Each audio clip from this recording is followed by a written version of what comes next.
गावरान पद्धतीनं झणझणीत अशी शेवग्याची रस्सा भाजी तयार आहे। हाय हॅलो नमस्कार, स्वागत आहे तुमचं आपल्या यूट्यूब चॅनलवर। तर आज मी बनवणार आहे शेवग्याच्या शेंगाची रस्सा भाजी, तेही वाटण न करता। तर चला मग वेळ न घालवता करूया सुरुवात। तर बघा, सगळ्यात पहिले इथं मी पाव किलो शेवग्याच्या शेंगा घेतलेल्या आहेत आणि ह्या शेंगांना अशा लांबक्या लांबक्या कट करून घ्यायच्या आहेत।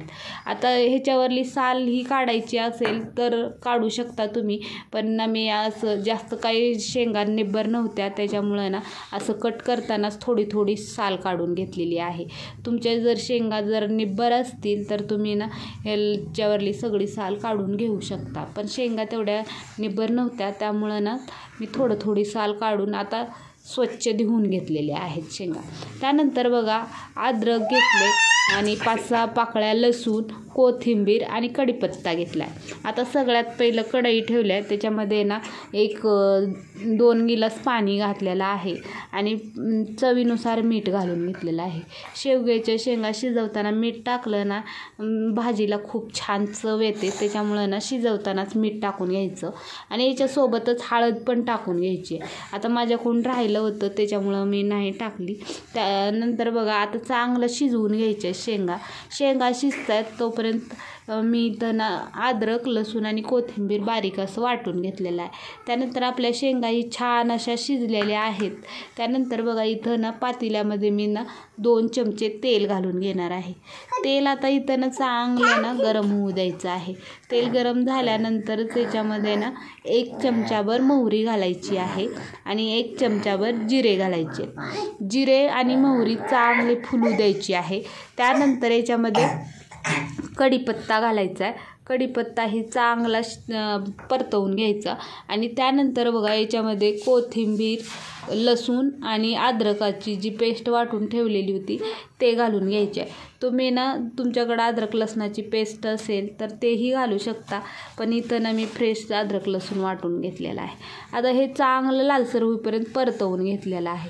त्यानंतर बघा, इथं ना 1 चमचाभर घरचं काळं तिखट घातलेलं आहे आणि चांगलं परतवून घेतलं काळं तिखट।